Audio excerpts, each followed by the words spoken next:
Okay. Occupational health and medical surveillance. Any OSU employee or student, I'm going to put students in there, but students also, with a risk of exposure to animals, biohazards, genetic elements, or hazardous chemicals are required to enroll in the occupational health program. And this is done by completing the Occupational Health Registry questionnaire. If you go to, this is actually going to be online for you guys on Carmen, this presentation, and this is actually a link. So if you go to the Occupational Health Registry link, you can just connect to it and you'll log in with your OSU name.gov number and password. You will need to know who your supervisor is because it's going to ask you that. And it's a list, it's basically a questionnaire. It's going to ask you what you could potentially be exposed to in the lab, okay? In your case, you need to make sure that you mark that you will be exposed to either human cells or human tissue, because we want to make sure that you are either offered or counseled on the hepatitis B vaccination if you haven't already had it. And if you are working with animals, you need to know what animals you're going to be working with and about how many hours a week, okay? Because we have kind of tiers for our animal use program for occupational health counseling. So we need that information.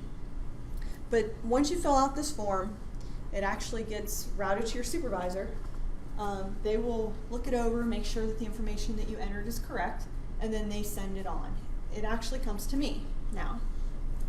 And I will look at what you've entered and say, okay, based on the information here, this person needs to go to, if you're an employee, employee health, if you're a student, student health, or the form needs to go. And then it gets routed to a nurse, and they will either contact you via email or phone and tell you you either need to contact them or you need to set up an appointment based on the information that you provided. If they feel you need a vaccine, or based on maybe your medical history that they want to do a physical, they'll have you set up an appointment. Sometimes they just want to provide you with information, so they'll send you some fact sheets or things like that. But it depends on you and what information you provide. Then we ask that every year you update your health registry information. You'll be notified by email that it's time to update your information. If nothing's changed, you can just hit nothing's changed. But if you've had any change in health status, if you've been diagnosed with any allergies or illnesses, that they want you to enter that information. If you were pregnant or trying to get pregnant, would like to know that, if you would self-report that. Male or female, actually. If you are a man whose wife is trying to get pregnant, reproductive toxins work both ways. So if you're working with any reproductive toxins in your lab, they like to counsel you on that so that you're aware of how the things you're working with can affect your reproductive activities. If you've had any occupational exposure changes, so if you weren't working with animals and now you are, we need to know about that. So if that changes, you need to let us know. And then, like I said, employee health or student health will contact you if a medical evaluation is necessary. If you don't do this, if you don't respond, if employee health or student health contacts you and says you need to come in for an evaluation and you ignore them, we can take away your research privileges. So it's important that you follow up with these things. In the event that you have an unfortunate accident or exposure, these are the steps that you need to take. first thing you want to do, obviously, is administer any necessary and appropriate first aid. You need to take care of yourself first. If you splash something in your eye, first thing you need to do is go to the eye wash. If you get something on your person, your body, chemical or otherwise, get to the safety shower. I don't know how many of you are familiar with the incident at UCLA from, I guess it's been about a year and a half now, the postdoc that died there, who had the pyrophoric chemical incident where her sweater caught on fire and she had third-degree burns over like 60% of her body, and she ended up dying 14 days later from a lab accident. She didn't make it to the safety shower because they didn't know where it was. She also wasn't wearing a lab coat. So there was a lot of safety issues with the lab, but that PI is now under criminal investigation in California. But things like that, I mean, very important. Take care of yourself first, obviously. But once you are, you've administered first aid, you've done what you need to do, it's really important that you report the incident to your PI or your supervisor, no matter how small it is. You cut yourself, you put a Band-Aid on it, and you think it's no big deal. It is a big deal. You need to let your PI know and your supervisor know, because we need to know.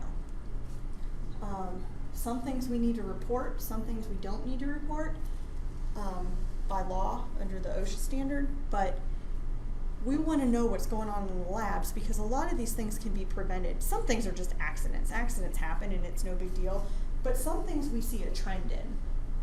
And if we see a trend in certain things happening all over campus, it can be a training issue. And we just need to make sure that we are training people better, that we're focusing on certain areas. So we need to know what's actually going on.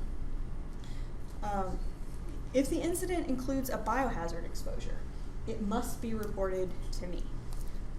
That can be done directly to me. It can be done by just calling EHS, but I have to know about it. Same thing with recombinant DNA. Even if it's not a risk group 2, it can be exempt recombinant DNA, but if it involves recombinant DNA under the NIH guidelines, it has to be reported to your biosafety officer. That can be done through the PI, that's fine, but you've got to make sure that it gets reported. If necessary, if you need more than just first aid in the lab, then you need to go to employee health or student health services for evaluation and treatment. But no matter what, you need to complete an OSU accident and incident report. This will eventually make its way to my office. And this is how we do our follow-up and make sure that we're providing, the training and documentation that's necessary. So even if you don't go to employee health or student health, make sure you fill out the report and send it to the appropriate people at the bottom of the report. And then everybody should do an internal follow-up investigation and root cause analysis. This is really important. Most people don't do this, but why did it happen? Was it just, pure accident? Most things aren't a pure accident. Most things happen for a reason. So figure out why it happened so that you can prevent it from happening again, whether it's to you or to somebody else. It doesn't have to be a formal investigation, but think about, ask the questions. Why did this occur? And what can we do to prevent it from occurring again? Vaccinations, if you're an employee and you're working with human source material, so if you are receiving any type of paycheck or stipend from the university and you're working with human source material, OSU must offer you a hepatitis B vaccination at no charge through employee health. I don't know how many of you that affects, but that's why we need to make sure that we collect that information through the Occupational Health Registry, because that's how we filter you through that system. If you are a student and you wish to have the vaccine, you should contact Student Health and we will do that through that process as well, but you can talk to them about how to make that happen. If you choose to decline the vaccination as an employee, you can do that. You just have to sign a declination waiver, and that's kept on file at Employee Health. The Hep B vaccination, if you haven't had it already, is a series of 3 shots. It takes 6 months to complete it. You get one at 1 month, one at 2 months, and then one at 6 months. And then they'll probably have you come back a month later and they draw blood and do a titer test. Occasionally, other vaccines might be offered or required due to the type of research you're conducting. Typically, it's not often, but if you're doing any work with rabies or working with animals that commonly carry rabies, they will require the rabies vaccine. If you're working with any high or low path avian influenza, they may require that you get the influenza vaccine each year. And then another one that I don't think we have anybody working with vaccinia right now, but we do offer the vaccinia vaccine as well. So just some additional safety information that you should be aware of. In the chemical hygiene plan, you'll go over this in great detail if you haven't already taken the lab standard training online.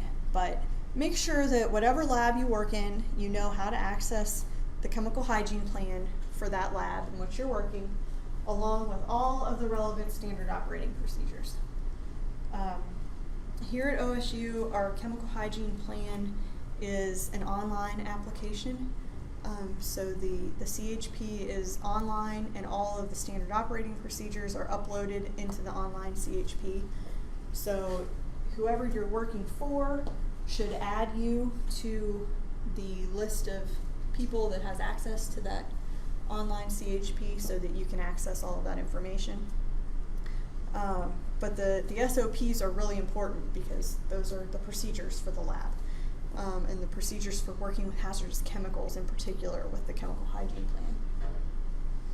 Training, make sure you're always trained on new laboratory procedures before you're expected to perform them on your own. And training should always be documented and kept on file. Working alone. You should never work alone in the laboratory, especially when you're working with hazardous agents. And when I say work alone in the laboratory, I don't mean like during the day, you're the only one in the lab and, there's other people in the building. I mean like you're the only person there. That's just really bad practice. Something happens to you, nobody's gonna know. So use the buddy system. If you do have to go into the lab at night or on a weekend or something and you're going to be the only person there, make sure someone knows you're there and have a regular procedure for checking in with them. There was an incident at Yale University about a year ago. Undergrad student was killed in a chemistry machine shop. She was working alone and she got her hair caught in a lathe.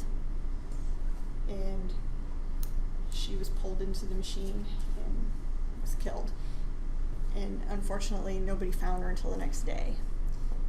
And so they did an investigation and they said if someone would have been there with her, there's an emergency stop button on the machine. She probably would have been badly injured, but someone could have pressed that stop button and stopped the machine before she was completely pulled into it. But because she was by herself, and no one even knew she was there, so, students came in the next day and found her, which is probably a pretty gruesome thing to find. So, things like that, even when you're just working with hazardous chemicals or bioagents, you could fall and just hit your head. It could be something as simple as a slip and fall accident, and, nobody would find you. So, we do not want you to work by yourself. These are just some useful references for you. Our website, we just actually redid our website about a year and a half ago. We've got a ton of information on there. Use it. The American Biological Safety Association, that's the trade association for biosafety. They've got some really good links on there. One of the things that they have is a risk group database. So if you're working with an agent that you are not familiar with, you can go on that website and you can look it up, and you can find out if it's a risk group 2 or risk group 1, and it'll give you an idea of how you should be handling it and maybe what biosafety level you should be working at. The CDC, NIH, VMDL, here's the link to that book I was talking about. And then this is just another biosafety manual, which is the World Health Organization, which is also a pretty comprehensive biosafety manual. The OSU Biosafety Manual, which is our biosafety policies and procedures for the university. If you go to the OSU or to the EHS website and you click on the manuals tab, that's where you'll find the OSU Biosafety Manual and the Bloodborne Pathogen Exposure Control Plan, both of which you should be familiar with. And this is my contact information and our main office, it's our only office, but our main phone number. We're over on West Campus. So if you ever need anything, that's where you can find me. Feel free to email me or call me.